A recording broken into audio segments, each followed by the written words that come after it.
Your brain is not trying to help you build wealth. It is trying to keep you alive. In America, those are two completely different jobs. You have been walking around believing your brain is on your side financially. It is not. It never was. Your brain was built for a world where the biggest threat was survival, not retirement. It solved that problem brilliantly. And every solution it found is now working directly against your money. Not your income, not the economy, not your discipline. Your brain. You are not lazy. You are not undisciplined. You are not bad with money. Nobody told you your brain was never built for this. And that silence has been costing you every single month. You are running survival software in a wealth-building world. And today, we go through the 10 ways it is doing it, not in theory, but in the specific decisions you made this week that felt completely reasonable at the time. Most people never see this, until now. And we start with the ones your brain has the best excuses for. You meant to increase your retirement contribution this month. You did not. It did not feel urgent. The version of you at 65 did not feel real enough to compete with the version of you right now. That is not procrastination. That is neuroscience. Your brain does not experience your future self the way it experiences you right now.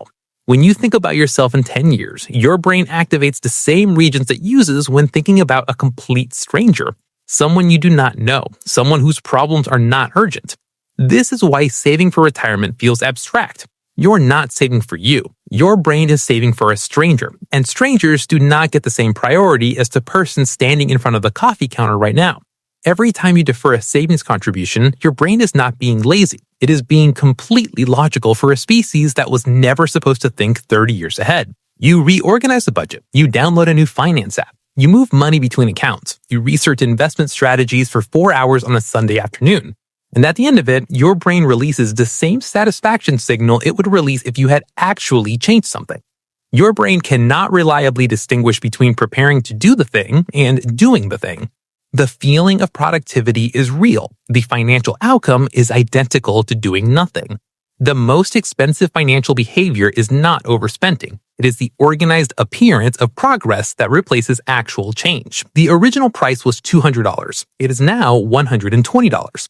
Your brain does not process $120 as the cost. It processes $80 saved as the gain. This is anchoring, and your brain runs it automatically on every purchase involving a price comparison, a sale, a negotiation. The anchor price becomes the reference point, and everything below it feels like winning. You have never actually saved money on a sale. You have spent money you were not planning to spend and felt good about it. Your brain logged it as a financial win. The account logged it as a loss.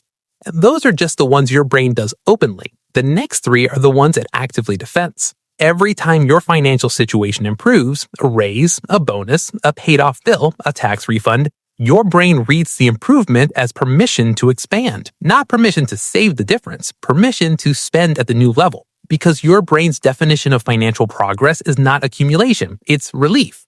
And the moment relief arrives, your brain begins filling the space it just created with new expenses that match the new income level. This is lifestyle inflation running on autopilot.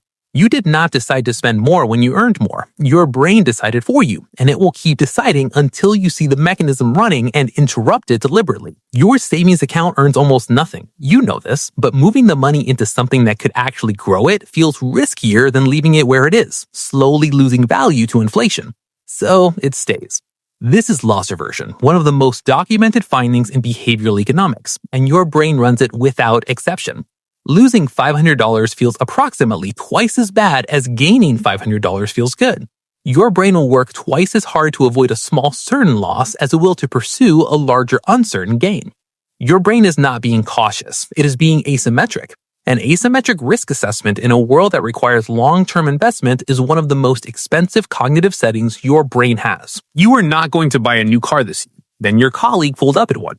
Your brain does not evaluate your financial situation in isolation. It evaluates it relative to the people around you, your neighborhood, your colleagues, your social feed, your peer group. When the people around you spend more, your brain recalibrates what normal costs. When your colleague buys a new car, your brain does not think, good for them. It thinks, what does that mean for my position in this group? Social comparison is not vanity. It is a deeply wired survival mechanism. In a tribal species, social position was directly linked to survival. Your brain is still running that calculus on Amazon, in restaurant choices, in the car you drive to a job that is supposed to be funding your retirement. Those three your brain will argue with you about. The next three it will not even let you see. You know you should be investing. You know compound interest is real. You have heard the 30-year projections, and somehow none of it creates urgency. The numbers are too big. The timeline is too long. Your brain registers it as important and files it next to other important things that never become urgent. This is large number compression. The difference between $10,000 and $100,000 feels significant. The difference between 100,000 and 1 million feels similar, just bigger. But mathematically, the second gap is 10 times larger than the first. You are making decisions in a financial world that runs on large numbers with a brain that can only accurately feel small ones. Your brain does not store your financial experiences as accurate averages. It stores the peak moment and the ending. This is called the Peak-End rule.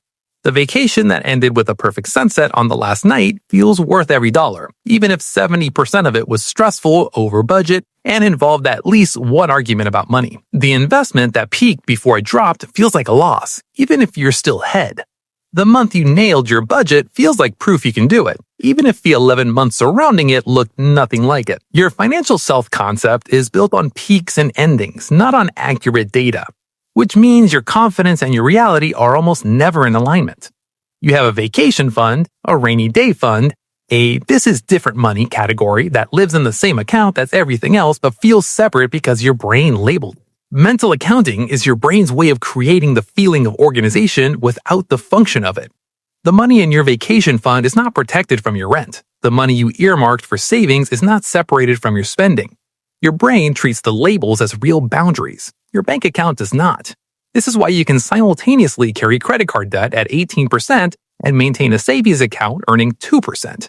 The debt account and the savings account feel like different categories to your brain, even though mathematically they are the same money flowing in opposite directions. And underneath all 9 of those is the one that makes the rest of them permanent. Every behavior in this list is sustained by a deeper mechanism, your brain's need to maintain a consistent identity narrative. Your brain does not just run financial behaviors. It protects the story it has decided is true about who you are with money. And once that story is set, I'm not good with money. I'm someone who lives in the moment. Money has never come easily to me. I will figure it out eventually.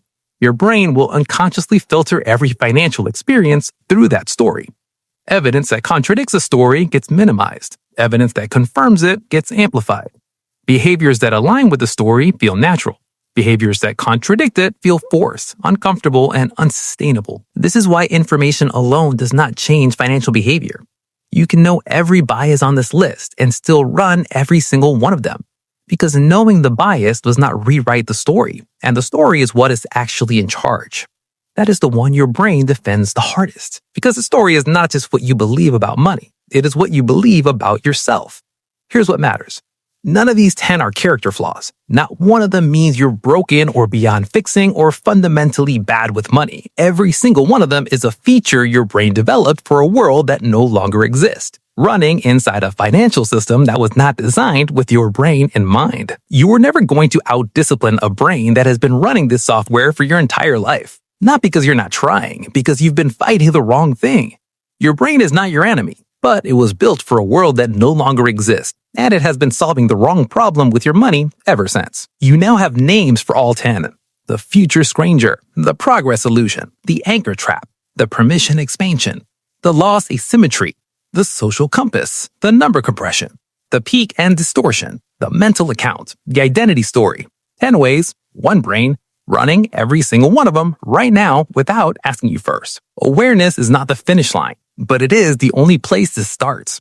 You can't interrupt the pattern you cannot name. And now you can name all 10.